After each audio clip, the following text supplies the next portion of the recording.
Nothing like getting 4 pages into your script and realizing you want to make a complete 180 from the point you originally wanted to make. Welcome back to the channel and my horror entertainment vlog series. Oh, the horror!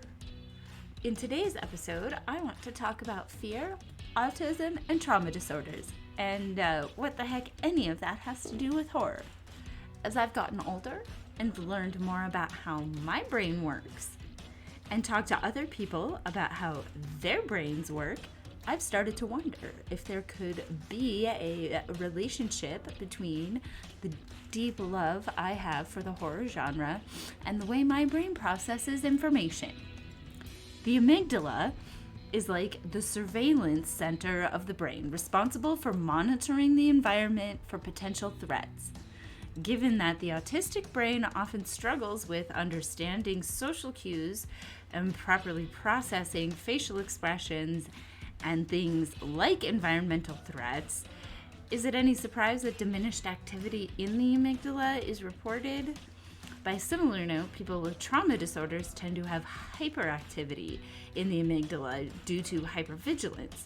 This tends to lead to a hyper-awareness of our surroundings that seems to be lacking in most horror movies.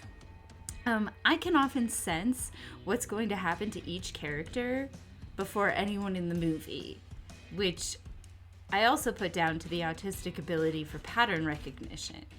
Essentially, over time, my brain has developed a complete inability to be scared or surprised by anything that's not a direct, in-your-face jump scare. Trigger warning for images from horror movies upcoming and possible descriptions of abuse and traumatic experiences. If that's the kind of thing that might upset you, go ahead, click off, bye, go away. I promise I won't be offended if you can't finish watching this video. That being said, this is your final warning to click off if you need to, because we are going to get this show on the road, starting with my favorite franchise in horror cinema history, Nightmare on Elm Street. In this franchise, Dream Demon Freddy Krueger preys on the teenagers of a typical Midwestern town, killing them in their dreams, which in turn kills them in reality. According to the Mayo Clinic, night terrors are defined as episodes of screaming, intense fear, and flailing while still asleep. Much like this visual depiction of Tina's death in the first Nightmare on Elm Street film, wherein her terrified boyfriend looks on helplessly as she is dragged up to the ceiling and slashed open from the inside out. Starting from a young age, all my dreams were especially vivid, but my nightmares, even more so. Recently, I discovered there's a word for it called hyperfantasia, which is the opposite of aphantasia, or the inability to picture things in your mind. The things that I could picture in my mind have always been so vivid, they seem real, which meant my frequent nightmares made it feel like I was trapped inside the world's worst horror movie. It didn't take long for Freddy to go from most frightening to favorite when compared to the reality of my night terrors. Compared to my night terrors, Freddy was downright goofy. Next, let's take a look at my second favorite franchise and talk about why torture porn and body horror are my two favorite subgenres of horror. In the Saw franchise, we follow the machinations of John Kramer, the serial killer known as Jigsaw. His signature is trapping his victims in increasingly complex and horrifying ways and giving them the opportunity to show their will to live by giving them a way to escape. Aside from the scenes in the first film with the pig head and the flashing camera, these movies really weren't all that scary to me, despite the graphic depictions of torture. And here, let me explain why. Horror relies on a reasonable suspension of disbelief in order to be truly scary. And when I know that something is fake, it's like I can't do anything to convince myself that it's real enough to be scared by it. I love film, special effects especially, which is why it's hard to be properly scared by these scenes that are like just, 100%, they just revel in this, the use of copious amounts of practical blood and viscera. Combine that with the very real life horror that I've experienced at the hands of abusive exes, including being burned and having bones broken and attempts made on my life, I'm not sure anything that the creators of Saw could have come up with would have disturbed me. It's fascinating for me to try to figure out how the bloodiest, most disgusting effects are done. That's because it's like the figuring out of the magic trick. There's always a way to figure out where the fake part starts and the real part begins.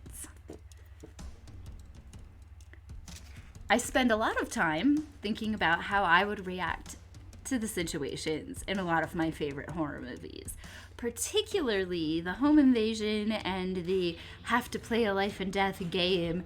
And I've come to realize after watching these types of, life and death game movies like Green Room, Don't Breathe, The Strangers, I wouldn't react the way that most people would, or the way that you would assume most people would. And I'm assuming that these movies are written geared towards the neurotypical brain and how the neurotypical brain processes fear.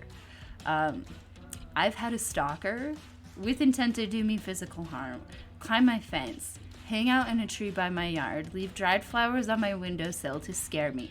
I left a note on the window next to the dried flowers that he left that said I started carrying a knife and would fight back with intent to kill if he ever approached me.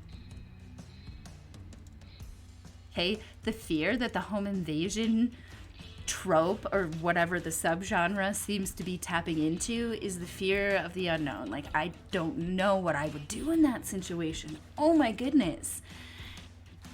And if you can't relate to the reasons why any of the characters do what they do, of course what happens to them would be less disturbing.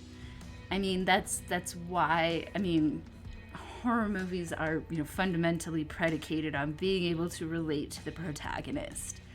This holy crap, this could just as easily happen to me part. Yeah, like I said, that's easily the most essential part of any horror movie across subgenres. But I already know what I would do. And it's not what most of the dumb jerks in these horror movies end up doing. I also think, to some degree, a lot of what modern horror auteurs try to scare us with are things that are socially unacceptable, taboo, and disturbing only from the point of view that society tells us that it's supposed to be disturbing.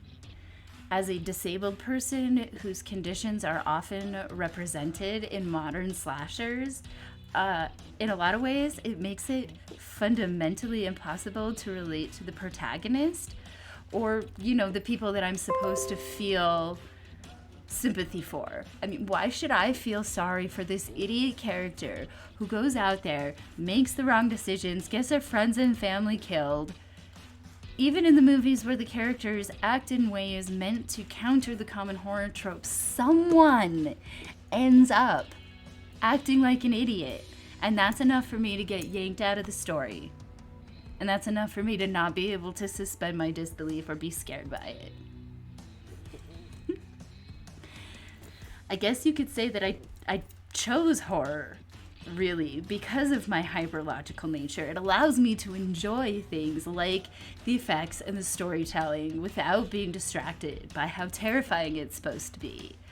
I I guess you could say I would consider this my autistic superpower. Honestly, it's kind of a badge of honor to be able to watch, movies that, fundamentally disturb most people, even fans of the genre, without really being scared by it. Because you can learn a lot by analyzing the horror genre, analyzing the history of, how it's evolved and the psychology behind what people find scary. And, to be able to do that without cringing and to really just look at it with an analytical eye is really, as you can tell, is a point of pride for me. If this is something that, happens to be because of my neurodivergence, then yeah, of course I want to embrace it and get something out of it. There's not a lot about being autistic, bipolar, and having ADHD that I can be proud of, or that actually makes something easier instead of 5,000 times harder. Having a special interest that is easier to indulge in because of the way my brain works feels like finally getting a dose of good luck in a lifetime of crappy luck. Not to mention, the horror community has been a place where I have finally